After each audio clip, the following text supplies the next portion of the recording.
தமிழ்நாடு முழுவதும் உள்ள அரசு மருத்துவக் கல்லூரிகளில் 24 மணி நேரமும் பாதுகாப்பு வழங்க வேண்டும் என்று மருத்துவக் கல்வி மற்றும் ஆராய்ச்சி இயக்குநர் சங்குமணி உத்தரவிட்டுள்ளார்.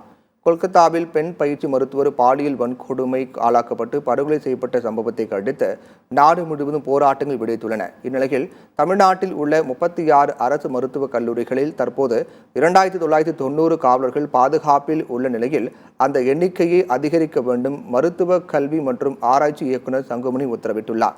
அரசு மருத்துவக் கல்லூரிகளில் உள்ள புறக்காவல் நிலையங்களில் தற்போது 3 காவலர்கள் உள்ளனர் என்றும் அவர்கள் எண்ணிக்கையை ஒரு ஷிப்டிற்கு 3 பேர் வீதம் 9 பேர் நியமிக்கப்பட உள்ளதாக தெரிவித்துள்ளார்.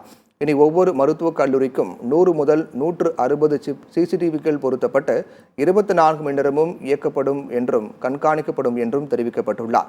மருத்துவ மாணவிகளுக்கு பாதுகாப்பு வழங்க விடுதிகளில் 24 மணி நேரமும் காவலர்கள் இருக்க வேண்டும் என்றும் மருத்துவ கல்வி இயக்குநர் சங்குமணி உத்தரவிட்டுள்ளார்.